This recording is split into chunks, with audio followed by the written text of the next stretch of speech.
Hi! இது Saturday ஈவினிங்கா எடுத்த video தான். இந்த பசங்களுக்கெல்லாம் நார்மல் டேஸோட இந்த சாட்டர்டே பிஃபோரா விடுவாங்க பார்த்தீங்களா? அப்போலாம் எனக்கு தலைவலியா இருக்கும். ஏன்னா, இவங்களுக்கு என்னதான் நான் வயித்துக்கு போட்டு வச்சாலும், அந்த தூங்குற வரைக்கும் அந்த நைய நைய நையன்னு நோண்டிக்கிட்டே இருப்பாங்க. நம்மள இந்த சண்டேவும், சாட்டர்டேவும் நிம்மதியாவே இருக்க விட மாட்டாங்க. அதுமாரி தான் வந்தப்போ நாங்க எல்லாமே குடுத்து முடிச்சுட்டேன். குடுத்து முடிச்சும் இவங்களுக்கு ஒரு பசி வந்து உயிர் வாங்குறாங்க. ஆனா, எனக்கு தெரியும் இதுங்க ஏதாவது ஒரு பிளானோட தான் இருக்குங்க. பயப்புள்ளைங்க. இதுங்க அவ்வளோ நல்ல பிள்ளைங்களா, அதுவும் என் பொண்ணு இருக்கு பாருங்க. அது என் மாமியார் கொடுமை கூட அனுபவிச்சதில்ல. என் பொண்ணுகிட்ட தான் எல்லா கொடுமையும் அனுபவிப்பேன். அது என்ன பண்ணுச்சுன்னா, எடுத்துட்டு வந்து குடுத்தது பாப்கார்ன். அப்பயே நினச்சேன், இது ஏதோ பிளான் போட்டுடுச்சு அப்படின்னு சொல்லிட்டு. அப்புறம் இந்த ஆக்ட் 2 இந்த ரெடிமேட் பாப்கார்ன் இருக்கும் இல்லையா? அது எடுத்துட்டு வந்து குடுத்தாங்க. சரி குக்கர்ல 2 பேருக்கும் ஒண்ணாவே கொட்டிட்டு, அப்படியே சிம்மில வச்சு மூடிட்டேன்.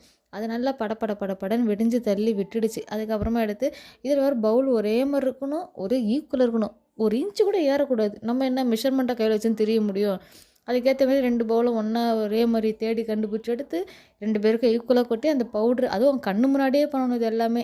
கண்ணுக்கு மறைய கூட பண்ணக்கூடாது. இது நான் ஒண்ணு கூட வாயில கூட போடல. திரும்பி இவங்களுக்கு பயந்துட்டு நம்மலாம். அப்படியே போட்டு நம்ம நல்லா குலுக்கி குடுத்தோம்னா, அத எடுத்து சாப்பிடுறதுக்கு கூட அவங்களுக்கு வலிக்கும். வைங்க நான் சாப்பிடுறேன். நான் எடுத்துக்கிறேன். நம்ம என்னவோ எங்களுக்கு வேண்டா வெறுப்பா பண்ணி குடுக்குற மாரி. அத அப்படியே சரி பண்ணி குடுத்துட்டோம். அந்த நேரம் பார்த்து தான் என் பொண்ணு வந்து கிராஃப்ட் பண்ணிகிட்ருக்கா. என் பொண்ணு இந்த பெயிண்டிங்கு, கிராஃப்டிங்லாம் செம்ம இன்ட்ரெஸ்டிங்கா பண்ணுவா. அப்படி பண்ணும்போது என்ன ஆகும்னா, சுத்திர நடங்குன்னு அவளுக்கு தெரியாது.